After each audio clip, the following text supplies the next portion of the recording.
नमस्कार, आप देख रहे हैं दोरी टाइम्स टीवी और मैं हूं आपके साथ अजय। लगातार कई दिनों से एक खबर चर्चा का विषय बन रही है, वो है बागेश्वर धाम। बागेश्वर धाम के पीठाधीश्वर धीरेन्द्र कृष्ण शास्त्री का आगमन बढ़लगंज में हो रहा है, गोरखपुर जिले के बढ़लगंज में। ये खबर जब चारों तरफ फैलनी स्टार्ट हुई तो लोगों में एक खुशी का माहौल दौड़ गया और लोगों ने जो अपना अरमान लेके सजोया था उनको लगा कि अब पूरा होने वाला है।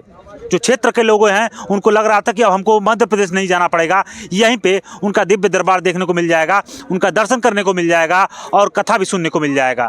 ये सारी चीज़ें हो ही रही थी कि बीच में एक खबर आती है कि 15 जनवरी को जो डेट था बाबा के आने का, जहाँ पे पूरी तैयारियां हो रही थी, जहाँ आप देखेंगे पीछे पूरे टेंट लगे हुए हैं और इस टेंट का आप नज़ारा देखेंगे, बड़ी लंबी दूरी में इसको बनाया गया है। और ये सब देखने के बाद लोग ये कह रहे थे कि अब बाबा का दर्शन 15 तारीख को होने ही वाला है कि फिर एक खबर आती है कि बाबा का दर्शन नहीं होगा।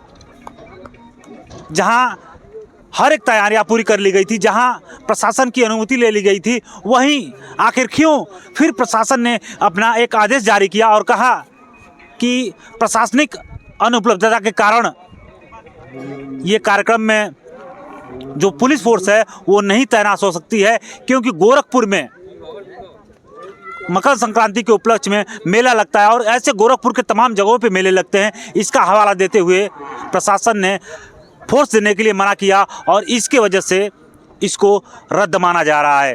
इसको नोटिस भी जारी कर दी गई है।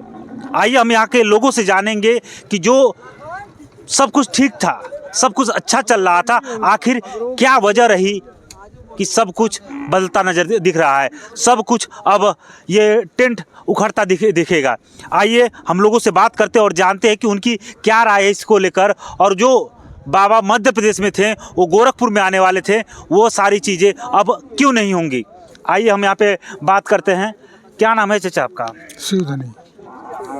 आपको पता था यहाँ पे बागेश्वर धाम के बाबा आने वाले थे? हाँ। अभी क्या आपको खबर मिली है? अभी कुछ नहीं खबर है। आपको पता है कि आएंगे कि नहीं? आप तो यही सुनाते कि ये नहीं आएंगे। नहीं आएंगे। ये टेंट आखिर क्यों लगा था? ये आने के लिए लगा था। 15 तारीख का डेट फाइनल था और कहा जा रहा था कि 15 जनवरी को आ जाएंगे, लेकिन अब ठीक 4 दिन पहले कहा जा रहा है कि वो नहीं आएंगे। क्या लगता है क्यों नहीं आ पा रहे हैं? कोई रीज़न आपको लग रहा है?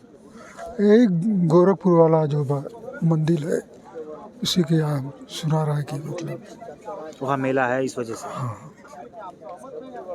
तो देखिए, जो बातें उसमें लिखी हैं वही इनका कहना है, लेकिन और लोग हैं, उनसे थोड़ा बातें करने की कोशिश करेंगे। क्या नाम है आपका? माखन शंकर। माखन जी, यहाँ पे बागेश्वर धाम के बाबा पंडित धीरेन्द्र कृष्ण शास्त्री का आगमन होने वाला था जी, और तैयारियां भी आपने देखा होगा अच्छी तरीके से की जा रही थी। आखिर क्या वजह है कि बीच में सब कुछ ठीक चल रहा था और अब उनको नहीं आना है? प्रशासन की कमी से। बस भैया, बस प्रशासन की कमी है कि यहाँ पे जो भी हुआ नहीं हो पा रहा है। प्रशासन ने अनुमति भी दे दिया था, इसके पहले बताया जा रहा था कि सब कुछ ठीक चल रहा था, अनुमति दे दिया था, लेकिन ठीक 4 दिन पहले बताया जाता था कि मेला है और सारी चीज़ें। तो ये तो पहले भी पता होंगी। हाँ, पता तो उनको हुआ था। पता तो उनको हुआ था। हमारा नाम दिलीप वर्मा है। पता तो उनको हुआ था और प्रशासन अनुमति भी दे दिया था। अनुमति देने का मतलब ये है, अब ये तो है नहीं। और मेला तो साल में एक बार लगता है। जैसे साल बीतता है तो 14 तारीख को गोरखनाथ मेला लगता है। अभी जैसे मान लीजिए हमारे क्षेत्र में कोई नया कोतवाल में अध्यक्ष आ जाए तो उनको मालूम चलता है कि हर त्यौहार पड़ता है, तो उनको मालूम चला। तो प्रशासन की कुछ कमी है और कुछ यहाँ के लोग को भी कमी है। बाकी 80% तो यहाँ के जितने चिल्लू पर क्षेत्र के आसपास के लोग थे, सभी लोग संतुष्ट थे, खुश थे, बहुत उत्सव भी थे। और एकाएक ऐसा क्या हो गया कि पता है, समझी नहीं। अब प्रशासन की दोष दें कि यहाँ के कुछ लोग को दोष दें? अभी खुल के तो कोई आया भी नहीं है। खुल कर तो कोई आया नहीं कि हाँ भाई हमने विरोध किया है।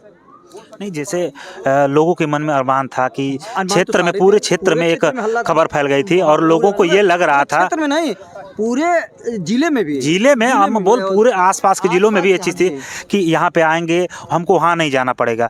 लेकिन इतनी सारी चीज़ें होने के बावजूद क्या कारण लगते हैं कि आपको कि प्रशासन ने अनुमति दे दिया था, टेंट भी लग रहा था, सब कुछ हो रहा था, फिर बीच में ऐसी चीज़ें हो गई। बीच में तो ऐसी तो अभी तो हम बता ही रहे हैं आपको सर, बता भी रहे हैं। हो सकता है कि कमी तो किसी न किसी के माध्यम से ज़रूर हुआ होगा। अब वो नाम तो नहीं लेना चाहते हैं। क्या आपको लग रहा है इसमें राजनीति हुई है? जाहिर सी बात है, जाहिर सी बात है, जाहिर सी बात है एकदम। अब वो हमारे इतने युवा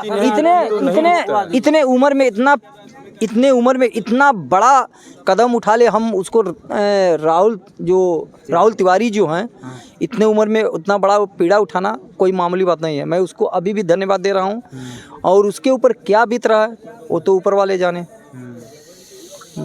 और हाँ, जो नौजवान, चाहे जितने भी नौजवान हम हो, चाहे कोई भी नौजवान हो, एक बार कोई भी लक्ष्य उठाता है तो उसको ज़रूर हासिल करता ही करता है। अगर हम चट्टान है तो चट्टान को अगर हम देखेंगे तो अगर हिम्मत हम हार जाएंगे कि नहीं, हम रोड नहीं बना पाएंगे। लेकिन हमारे अंदर अगर चट्टान के हौसला हो कि मैं पत्थर को तोड़कर रोड बना दूंगा, तो रियल बात है कि हौसला को बीजे होना ही होना है। धर्म अधर्म का लड़ाई में बीजे का ही जीत होता है। तो आज नहीं तो कल जीत जरूर होगा उनका, राहुल तिवारी जी का, और आज नहीं तो कल होगा ही होगा उनका। क्या लग रहा है कि ये लोगों की आस्था की बात थी, लोग बड़े श्रद्धा मन के साथ में जब वीडियो हम लोग पोस्ट करते थे तो लोग पूछते थे कब आ रहे हैं बाबा, हम 14 तारीख को आ जाएंगे, कई तरह की चीज़ें आ रही थी। तो ये क्या लग रहा है कि आस्था के साथ खिलवाड़ हुआ है? जाहिर सी बात है, जाहिर सी बात है, जाहिर सी बात है, जाहिर सी बात है, आस्था के साथ हुआ खिलवाड़। पूरा जनता अभी हम लोग भी सनातन, पूरे नगर के लोग भी नाराज हैं, हमें नहीं है, लेकिन खुल के लोग ये नहीं कह रहे कि हम दुखी हैं, लेकिन अंदर से, क्योंकि चिल्लू पार ऐसा क्षेत्र है, जैसे बिहार में लोग कहते हैं कि घर घर गोली बंदूक रहता है वहाँ पे, लेकिन चिल्लू पार क्षेत्र में मैं आपको मीडिया के प्रभारी से बता रहा हूँ कि यहाँ पर घर घर बच्चे लोग राजनीति करते हैं और लोग विरोध भी करते हैं, लेकिन खुल के कोई सामने नहीं आता है यहाँ पे, ये जान लीजिए सर। क्या नाम है चाचा आपका? विष्णु प्रसाद। नज़दीक आ जाइए आप। आस्था के साथ खिलवाड़ हुआ है, ये आप भी मानते हैं? हाँ, खिलवाड़ हुआ है, हम तो कह रहे हैं। अब 4 दिन पहले रुकवा दिया गया, खिलवाड़े न है। हम लोग पूरा आशा बैठे थे कि भाई अब बाबा आने वाले हैं, दर्शन करेंगे हम लोग। क्यों रुक गया है बाबा का? आपके हिसाब से जो यहाँ पे खर्च हुआ है, क्या लगता है कितना खर्च हो रहा है? अब अनुमान तो नहीं बता सकते हैं सर, करोड़ से ऊपर होगा, अनुमान नहीं बता सकते हैं। अभी तक का कितना खर्च हो सकता है? लाखों में? ऐसा कुछ लग रहा है? करोड़ों का खर्च हो गया है। देखिए, ये लोगों का कहना है कि यहाँ की साफ सफाई, यहाँ की सारी चीज़ों को लेकर करोड़ों का खर्च। हाँ, करोड़ों खर्चा हुआ है। ये सब का जिम्मेदार कौन है? कम से कम 1 महीना पहले से तैयारी हो रहा है। 1 महीना पहले? हाँ, ये मिट्टी सब 1 महीना पहले से सब हो रहा है। अभी कल देखिए, कल वहाँ पर सेंसेबुल गड़ाया अभी है, अभी कल वहाँ पर आगे यहाँ से मतलब 300 कदम आगे पे सेंसेबुल 3 बोरिंग भी हुआ है, मतलब पब्लिक का। फिर वहाँ पर किचन भी गया है, वो भी सब हो गया है वो भी। अच्छा, यहाँ जो चीज़ें सारी हुई हैं, इसका जिम्मेदार आखिर कौन है? अब जिम्मेदार तो कम से कम अब किसको कहा जाए, अब किसको कहा है? हम लोग तो सहयोग किए थे और रुके भी थे, सपोर्ट कर रहे थे, सब लोग सपोर्ट कर रहा था। हम प्रशासन जिम्मेदारी होगी। प्रशासन हाँ। अगर आपको नहीं अनुमति देना था तो पहले आप अनुमति नहीं दिए होते, इतना बड़ा कदम। मेन प्रशासन का गलती है। ठीक है, प्रशासन पहले ही पुलिस उनको खुद देना चाहिए। पहले अनुमति नहीं दिए होते तो इतना बड़ा ताम झाम नहीं होता। आप अनुमति दे दिए, फिर अनुमति ले लिए, तो इसका मतलब क्या होता है? तो देखिए, आप देख सकते हैं लोग यहाँ पे काफ़ी नाराज हैं और उनका कहना है कि जब अनुमति दे दी गई थी, सब कुछ हो रहा था, तो फिर अनुमति वापस क्यों लिए? ये एक सोचने वाली बात है और एक सवाल भी है। और भी लोग यहाँ पे दिख रहे हैं जिनसे हम बात करने की कोशिश करेंगे। क्या नाम है आपका? दीपक यादव। दीपक जी, यहाँ पे बागेश्वर धाम के बाबा आने वाले थे और लोग काफ़ी हर्षोल्लास में थे। क्या लग रहा है कि जब अनुमति दे दी गई है और फिर वो वापस लेना, इसको देखकर क्या लग रहा है? सर, इसमें हमें देखा जाए तो प्रशासन की चूक है, क्योंकि प्रशासन को पहले ज्ञात था कि यहाँ पे इतना बड़ा समारोह होने वाला है, लेकिन फिर बाद में अनुमति वापस ले गई है, तो प्रशासन की जिम्मेदारी है। क्या लगता है इसमें किसी तरह की राजनीति भी है? अब सर, कहा तो नहीं जा सकता कुछ, लेकिन राजनीतिक कारण है यहाँ पर, जिसके कारण बस ये हो रहा है। यहाँ पे कितना खर्च हुआ होगा आपके अनुसार? सर अगर मेरे अनुसार देखा जाए तो 70 लाख के आसपास से जो ये व्यवस्था है, 70 लाख, और जो सफाई की छोड़ दिया जाए तो जो जितने लोग कह रहे हैं कि हाँ करोड़ के आसपास खर्चा हुआ है, और करोड़ के बाद जो उस युवा नेता की, जो राहुल तिवारी की जो इज्जत है, उसकी भी बात हो सकती है सर। पूरे नगर की बात तो पूरे नगर की, हर चारों तरफ फैल चुका था कि हाँ चिल्लूपार क्षेत्र में आ रहे हैं बाबा। तो अब नहीं आएंगे तो लोगों को कैसा असर पड़ेगा? नहीं, जैसे एक त्योहार का माहौल हो जाता है, ऐसे ही सबके घर में त्योहार का माहौल हो गया कि चलिए कि हफ्ते भर में यहाँ पर कि चलिए बच्चे भी खुश रहेंगे, आनंद रहेंगे। लेकिन ये अगर संदेश मिल चुका है प्रशासन की वजह से तो ये अच्छा नहीं हुआ है सर। आपको मैं दिखाना चाहूँगा, देखेंगे आप तो जो ये टेंट की दूरी है, आपको मैं बता दूँ कई 100 मीटर में टेंट की दूरी आपको दिखेगी, और ये बहुत भारी आपको, यानी यहाँ पे हर एक व्यवस्था कर दिया गया था। यानी आपको बता दें जब यहाँ पे आते लोग तो उनके रहने की व्यवस्था, इंतजाम, साफ़ सफाई, सारी चीज़ें कार्यरत थीं। लेकिन जब ये चीज़ें हो गई हैं तो आप देखेंगे कार्य पूरा ठप हो चुका है, रुक गया है, और कहा यह जा रहा कि अब ये सारी चीज़ें यहाँ से लोग वापस लेके जाएंगे। हम आइए एक और व्यक्ति यहाँ पे हैं, उनसे थोड़ा बात कर लेते हैं। क्या नाम है भैया आपका? राजेश कुमार शंकर। क्या ये सारी चीज़ें वापस जाएंगी? वापस जाएगी सर, आ ही नहीं रहे हैं बाबा।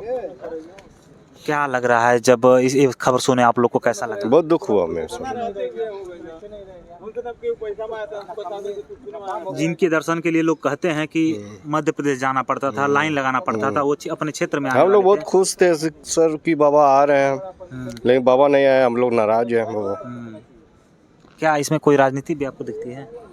अक्सर सर बड़ी मछली छोटी मछली को खा जाती है, यही बात है सर। क्या यही हुआ है? यही हुआ सर।